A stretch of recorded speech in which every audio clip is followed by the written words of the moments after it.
রাজশাহী বিশ্ববিদ্যালয় কেন্দ্রীয় ছাত্র সংসদ, সিনেট ও হল সংসদ নির্বাচনের প্রচারের সপ্তম দিনেও ব্যস্ত সময় কাটিয়েছেন প্রার্থীরা। প্রতিশ্রুতি আর ভোটারদের প্রত্যাশায় উৎসবমুখর ছিল ক্যাম্পাস।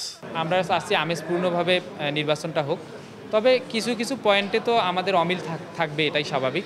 তার মধ্যে একটা পয়েন্টে অমিল আছে, তারা ম্যানুয়াল পদ্ধতিতে ভোট গণনার ব্যাপারে নির্বাচন কমিশনকে তাগিদ দিয়েছে। আজকে শুক্রবার, সেহেতু ক্যাম্পাসে উপস্থিতিটা অনেক কম। আমরা এখন ট্রাই করছি হলগুলোতে পৌঁছানোর।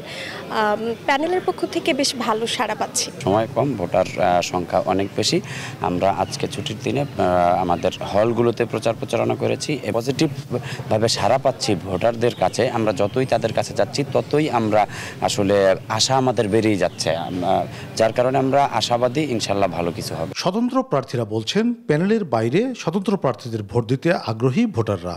নির্বাচনে তারাই বড় ফারাক গড়ে দেবে।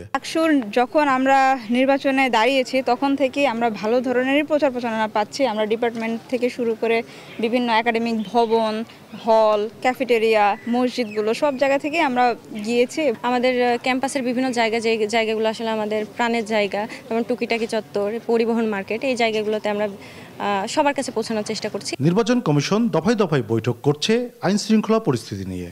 ভোট সুষ্ঠু করতে সব প্রস্তুতি নেওয়া হয়েছে।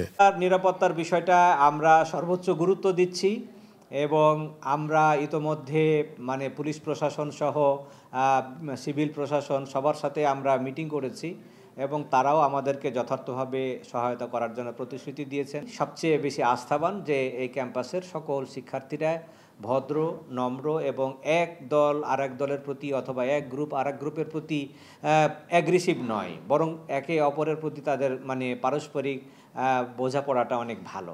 তো এই জায়গা থেকে আমি মনে করছি যে তারাই আমাদের আইন শৃঙ্খলাকে সুন্দর করার ক্ষেত্রে সবচেয়ে বেশি ভরসা।